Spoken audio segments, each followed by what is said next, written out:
Today is September 11th, 2014. It has now been 13 years since terrorists attacked the United States. I was just thinking that when I was growing up, my grandparents had Pearl Harbor Day. They would take time out to remember what had happened, to remember the victims, to relive that day because they were alive to have witnessed it. And people of that generation would cry, would be upset. I could never connect to that. And people of my generation could not connect to that because we weren't there. It was way before our time. The footage you would see was in black and white. It was just very difficult for us to connect to that. But I was around for September 11th and old enough to remember it. And I was thinking that 13 years ago, there was a child that was born who has no memory of that day. And today is a teenager. And 20 years from now, a person who is born today will be 20 years old. And September 11th would have been 13 years before they were born. That's way before their time. And 30 years from now, and 40 years from now, and 50 years from now, people like me and you, we're going to be old men and women, and we're going to still relive that day. And we're going to still feel upset and hear the sounds of that day and see the images in our head and relive it over and over again. While the people of that time, the people who weren't around then, they're not going to be able to connect the way we did. Maybe the big difference between September 11th and Pearl Harbor is the fact that September 11th was all recorded.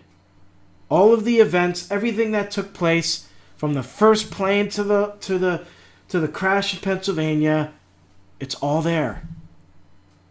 So maybe the people who weren't born can still watch it in the order that it happened and have a sense of what we went through.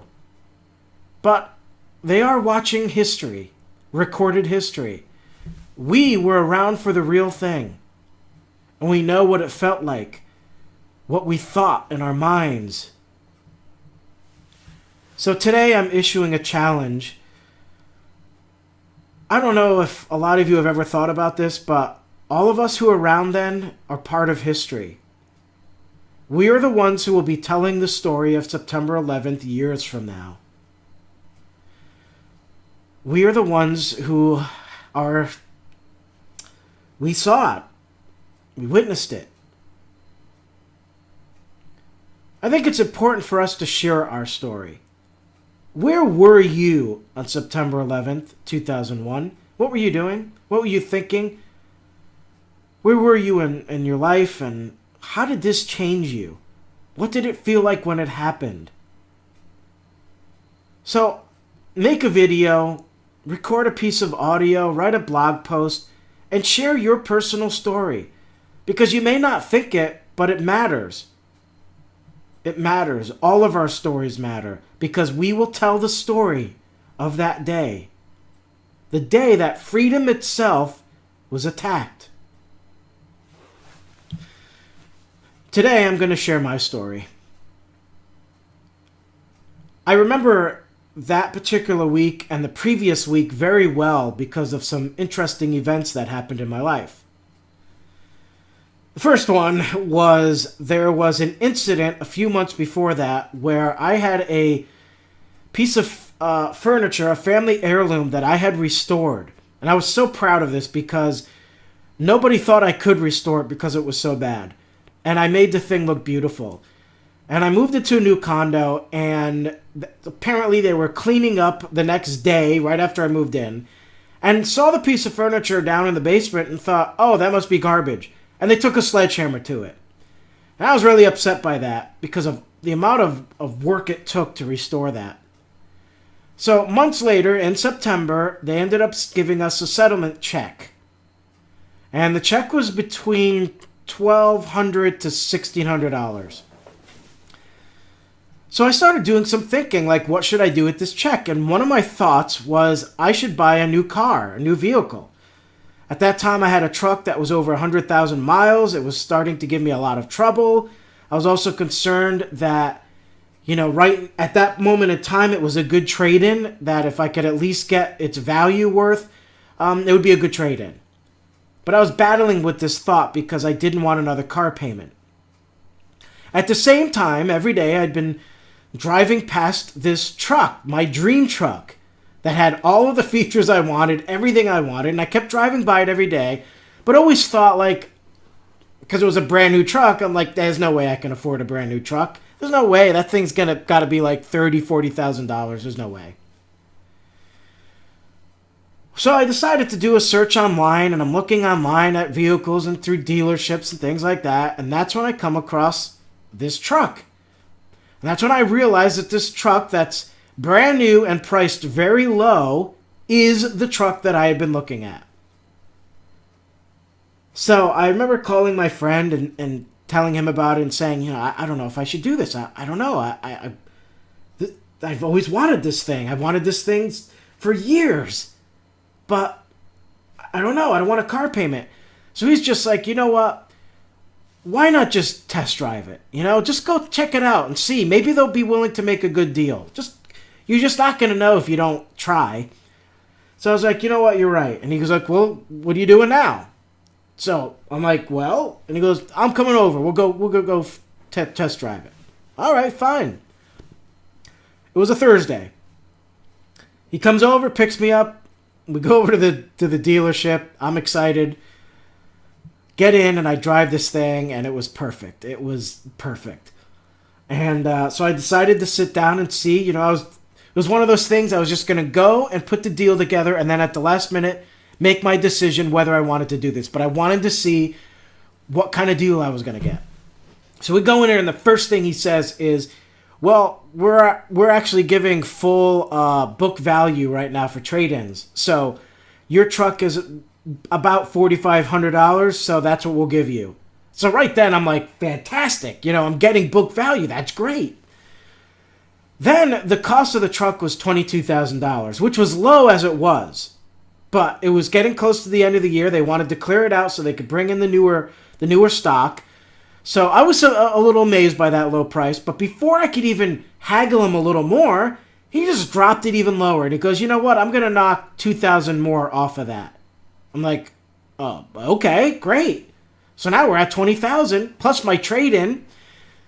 And then I happen to have that money from the furniture that got destroyed. So now I have a down payment as well. It took 5 minutes to put this deal together. And it was such a good deal that I couldn't resist it. So I went for it. On Saturday, September 8th, I went and picked up this truck. Now I'm going to tell you why this was so amazing. When I first got my license, it took 4 years before I was able to get a car. I went through hell. Whether I couldn't find the right one, or anything in my price range was a piece of garbage, or the fact that I couldn't get a car from a dealership. There was just no way. I had to buy one off the street. So when I finally got one 4 years after getting my license, it broke down. And then it continued to break down, and it was horrible. And then I had to get another vehicle. And that one, although it drove, would burn oil. It lost power steering. It had no heat. And that thing was a piece of crap. So I never got the enjoyment of buying my first car and getting that feeling of like, wow, I got my first car. Because everything I bought was crap. It wouldn't be until another few years later when I finally had some money to go to a dealership, and then that didn't work out. I actually had a thing mailed to me of how many banks rejected me. It was something like 19 banks, and dealer after dealer after dealer. I could not get a decent car. It wasn't until I was 20, well after I had turned 16 and got my license, when I finally got a decent vehicle, and it was a truck. But the truck had 80,000 miles, I believe it was, when I first got it. And eventually, after a while, I reached 100,000 and things started aging and falling apart and this and that. But the thing about me is that I have the worst luck. And everybody in my life knows it, and they've all seen it, and they all mention it. So to have this deal with this new truck work out so easily and so quickly and flawlessly had me in cloud nine. I was just in awe. And not only was I in awe, but my family couldn't believe it. My friend actually took me aside and said, I got to tell you, I feel very lightheaded. I'm like, lightheaded? He goes, yeah, I feel this never happens. He's like, I watched you for all of these years go through all of this crap. Nothing ever works out, and you always keep trying. And yet this thing worked out so easily. He goes, I'm waiting for the next shoe to fall. This is so weird. So, needless to say, for the next few days, I was floating on cloud nine. And every time I stepped in that truck, I couldn't believe it. I just couldn't believe it. I couldn't believe it. I was like, this is mine? This happened? This really happened? There was no catch. It all worked out. On September 10th, my friend needed to take his car into a mechanic. The mechanic happened to be my brother. So I went with him. And he got his truck fixed. And while it was being fixed, I happened to be from Connecticut. That's where I grew up. And so at the time I was in Connecticut. And we had a thunderstorm. And it was a quick little thunderstorm. And it left some rain. And here's something that's, why this... When you hear the stories about September 11th and you hear how beautiful it was, the fact is for all of us in the Northeast, it was a hot and humid summer. Average temperatures were anywhere from 85 to 95 degrees and very high humidity. So for September 10th, when we got that thunderstorm to come in and it cooled things down a bit, it was such a relief. It felt good.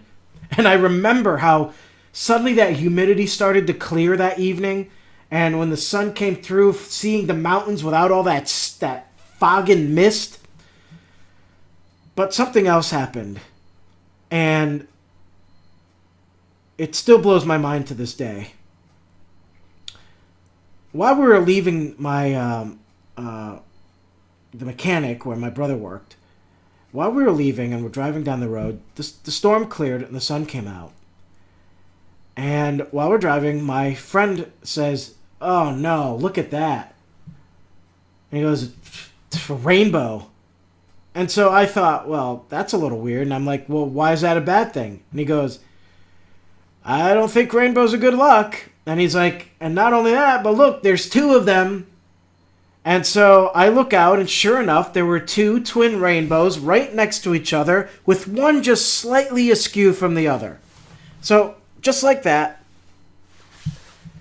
And I see the two rainbows, and I'm like, well, rainbows are supposed to be good luck. And he goes, no, they're not good luck. He goes, every time I see a rainbow, something bad happens. And he goes, hell, look at Mariah Carey. Look what just happened to her.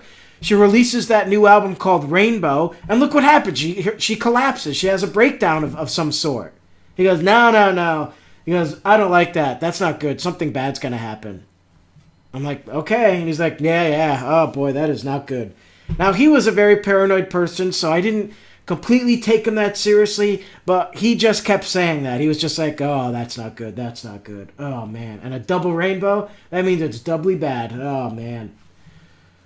So I kind of passed that off, and when the morning of September 11th arrived, it was 5 o'clock in the morning. I woke up to go to work, and I had a very queasy stomach. Very queasy stomach. And I wasn't going to go to work. And I battled with myself of whether or not I should go. But I kind of talked it over to myself, and right at the last minute said, you know what, if I get really sick, I want to make sure I have enough sick days. So I'm just going to have to suck it up and go. But I just didn't feel right. Things didn't feel right. Get outside and, of course, see my truck, and still in cloud nine. I'm just excited to be in there. But I noticed something else. That for the first time that summer, it was gorgeous out.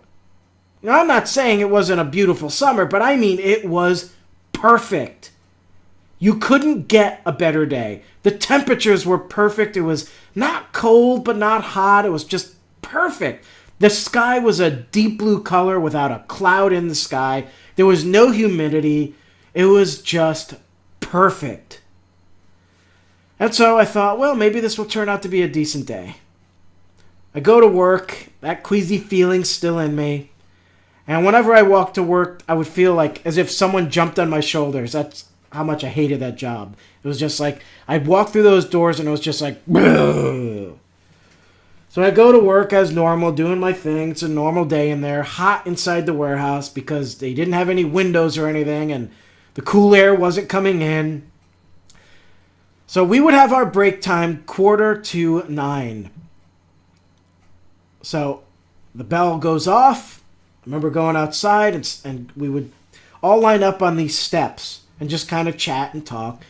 But the conversation we were all having was what an amazing day it was. Everybody was looking around going, beautiful.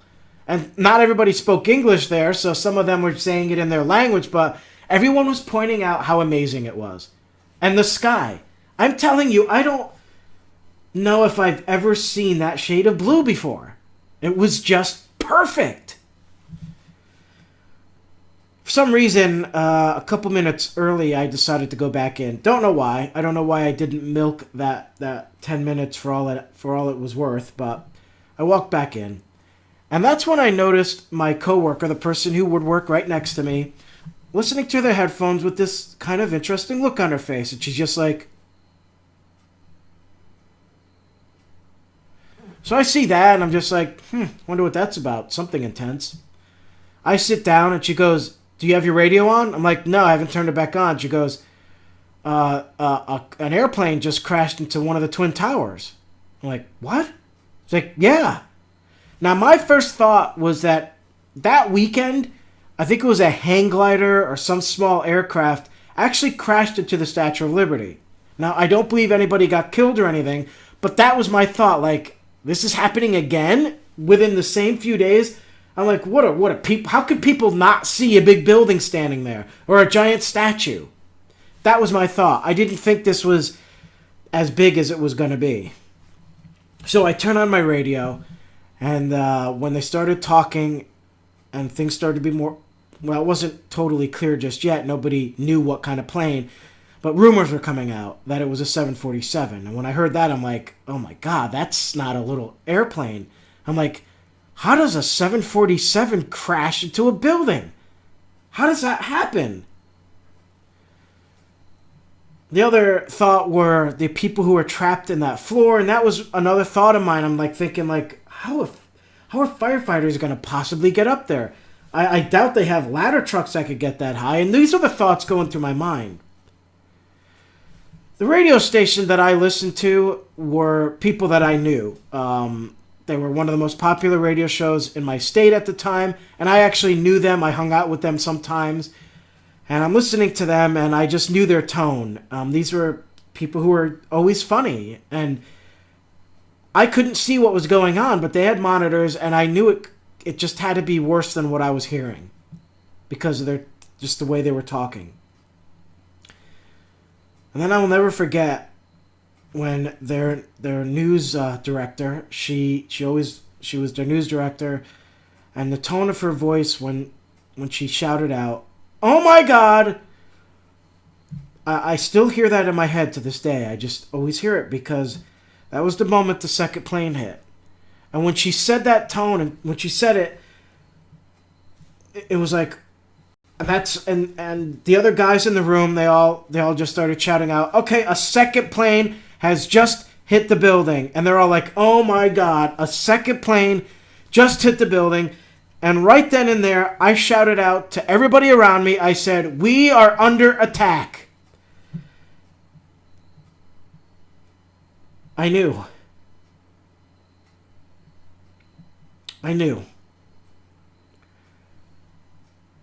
Everybody around me was like, what do you mean we're under attack? I'm like, this is a terrorist attack. We are under attack. This is not a coincidence. 2 planes do not crash into buildings like this in a row. This does not happen. We are under attack.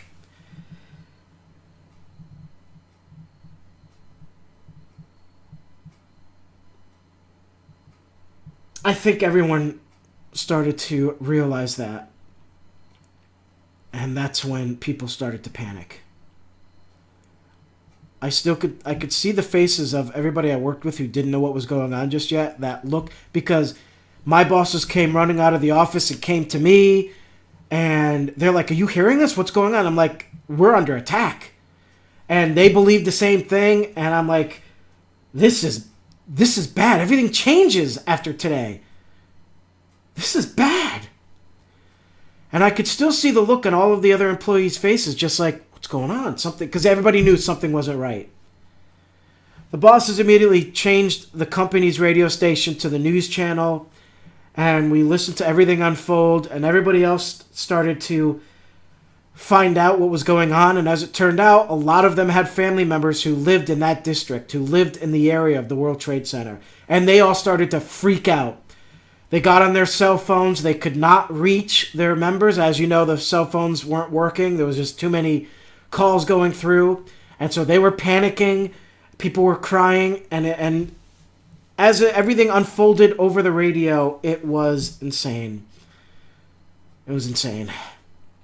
I don't know if you remember what it felt like when you were listening to it or what was going on television, but on the radio there were a lot of rumors coming out. And I remember at one point them saying, the White House is being evacuated. We heard that a car bomb has gone off, and the White House is being evacuated. We don't know if there's any casualties. We do know that the vice president is there. Then they heard, then the rumor came out that 16 to 20 planes were missing, that 20 planes may have been hijacked. And when you hear that, you're like, oh my God, they're going to rain over the entire country like bombs everywhere. And the sounds from New York with people running down the street screaming, and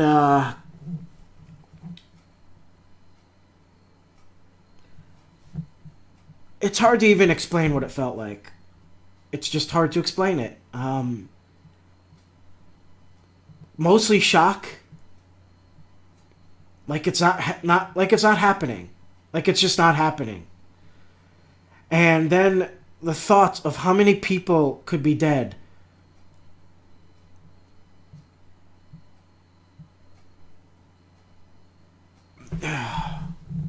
When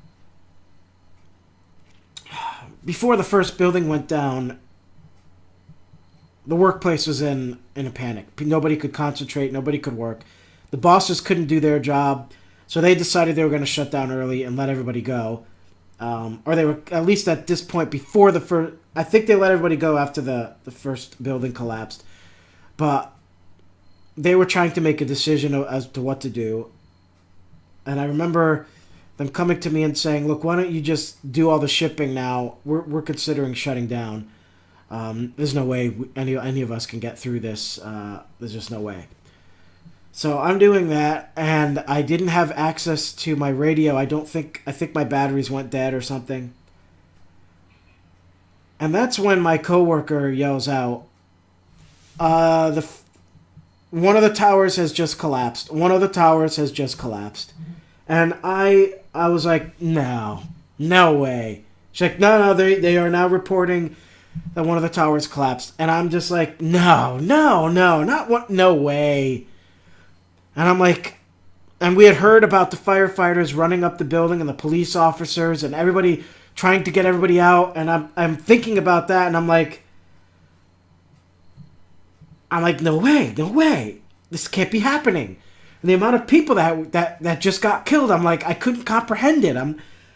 The rumor at that time was that 50 or 60,000 people were in that building. And then you have the firefighters, and I kept imagining them running up the building while the building's going down. I couldn't accept it, and I just wouldn't believe it. And that's when it came over the radio. And then the sounds of the building coming down, and the sounds of the car alarms going off, and people screaming and running. I will never get that sound out of my head, ever.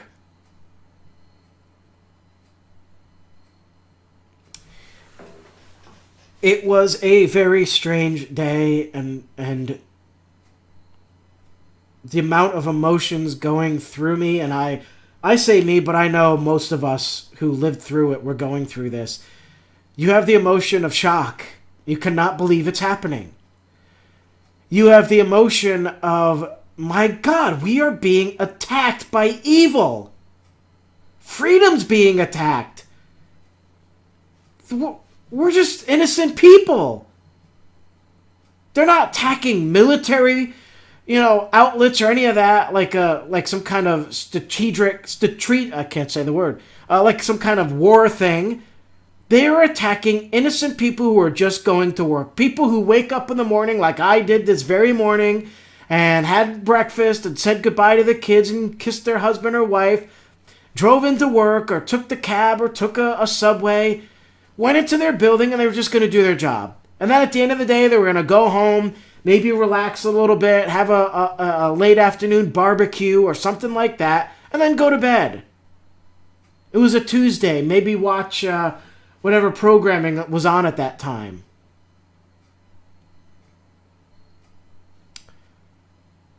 But no. They would never get to go home. These bastards, these evil bastards, attacked innocent people. And that thought was going through our head.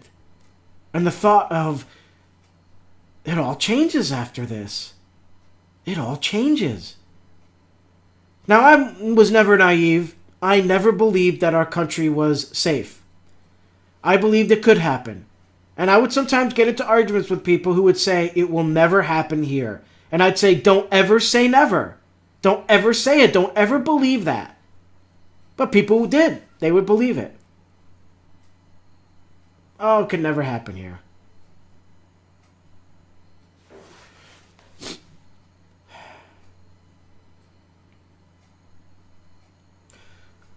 I didn't get to see it all unfold on television. I only heard it through the radio.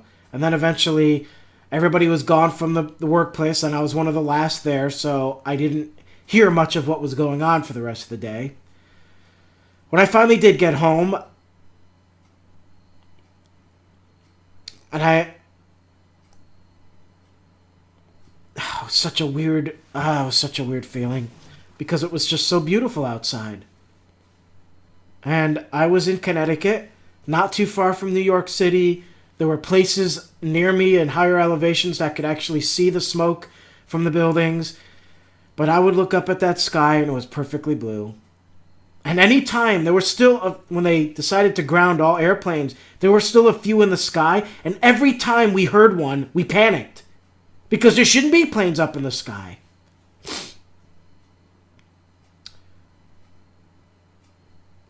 But as the evening came along, I couldn't help but notice how quiet it was. To not hear the sound of any kind of plane. It was bizarre. And when I finally did see the footage of what had happened, it was worse than I imagined.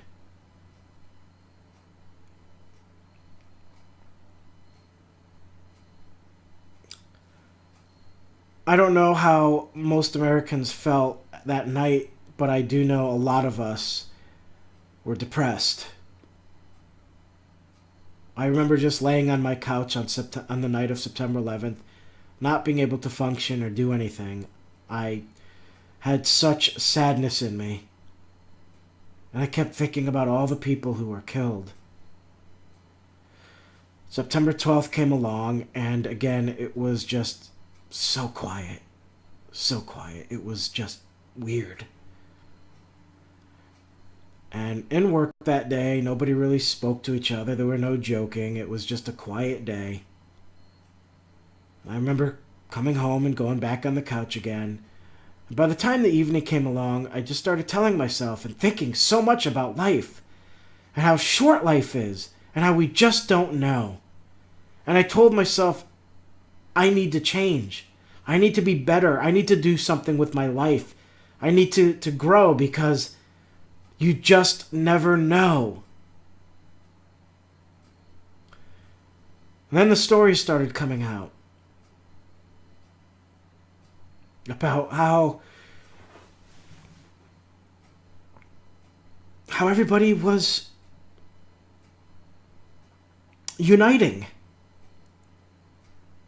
That the crime rate in this country was the lowest it had ever been. The streets were safe because even the criminals weren't being criminals. Everybody was upset because it was an attack on all of us. It was an attack on freedom, on liberty. Races came together. There was no black and white. There was none of that. We were all brothers and sisters because we all went through this together and we felt like we were part of each other. And in those following days, whenever I went anywhere, everybody was friendly. I mean, it was like the way it is in the South. I'm from the Northeast. People aren't that friendly here. It was like the way it was in the 1940s and 50s when you'd go to a store and everybody knew your name. Everybody was talking to each other. Everybody was friendly. There was so much love to go around. All from a horrible tragedy. That day was meant to destroy us, to destroy our morale, and it didn't. The opposite happened. We rose above the ashes. We rose above the rubble. The love that we had for our country grew. The love we had for freedom. Most people take freedom for granted. But on that day, we realized how precious it is, and how important it is, and how special it is. It was amazing. And we were united. There was no right and left, no political nonsense. The racism all died down. We were one. One nation under God. And people turned to God.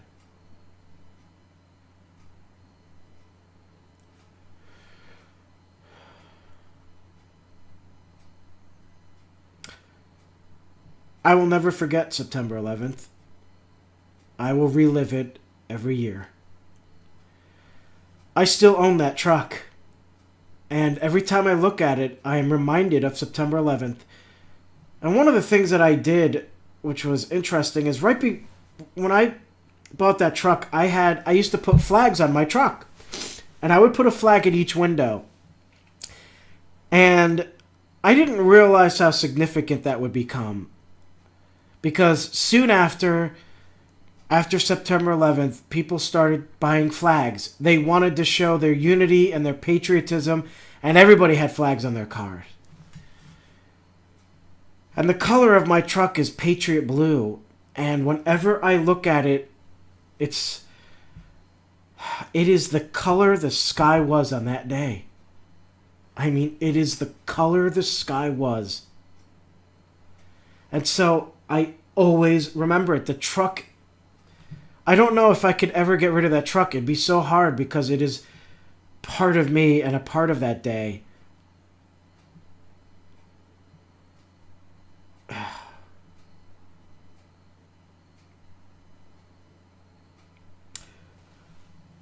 Don't ever forget. Tell your story. You are a part of history. Archive it. Let your eyes tell the story of what you saw, what you heard, what you felt. Where were you on September 11th, 2001? Where were you? What were you doing? How did you feel? How did it change you? Tell your story.